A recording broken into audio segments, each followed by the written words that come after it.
Have you ever thought about what happens after death? Unfortunately, I'm talking about the death of a language. I don't have the answer to that question, but it is a sad fact that languages the world over are dying at an alarming rate. However, for some of these languages, death isn't necessarily the end. Some minority language communities are reviving their language by combining the efforts of policymakers, activists, and speakers. But how do these efforts change the language itself? We do already know a lot about how and why languages change when they die, but almost nothing about how new language varieties are born through language revitalization. This project focuses on Manx Gaelic, which is the Celtic language spoken in the Isle of Man, whose last native speaker died in 1974. However, since then, members of this community have brought their language back from the brink of extinction. Many language revitalization efforts, including that of Manx, result in an increase in speaker numbers of the minority language. These are often so-called new speakers, that is to say, people who learn the minority language through immersion or bilingual education programs, or maybe as adults, often with little to no home or community exposure to the language. So they often speak differently to traditional native speakers. The Manx language community, as I said, consists only of these new speakers. Research into new speakers is an emerging field, and the number of these kinds of speakers is likely to grow considerably as language revitalization efforts progress across Europe, the Americas, and Australia. So this project looks at what forces shape how new speakers use language by asking three key questions.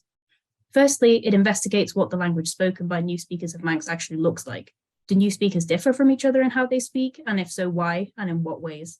And secondly, it explores how new speakers think and feel about the language they're using. What beliefs and ideologies do they hold about the language? What kinds of language use do they see as good or bad, and why? Crucially, and novelly, this project uses ethnographic data to look at how the two above are linked to each other for revitalized minority language communities. Research into new speakers has hinted that the beliefs speakers hold about their language may influence how they speak, but more work is needed to know how and why exactly. In these communities, beliefs around language may alter the very structure of the minoritized language and thus serve as a major force shaping language variation and change. Certain linguistic constructions can also come to serve as emblems of specific ideological stances within these communities and also be used as ways to create authority and affirm speakers' own identities. So these kind of beliefs about language, especially if they are shared across the community, can define the very future of that language. So research into the outcomes of ongoing language revitalization attempts is essential for supporting the development of minoritized languages. This research can provide language advocates, policymakers, planners, and educators with the linguistic data that they need to make informed decisions for their language's future.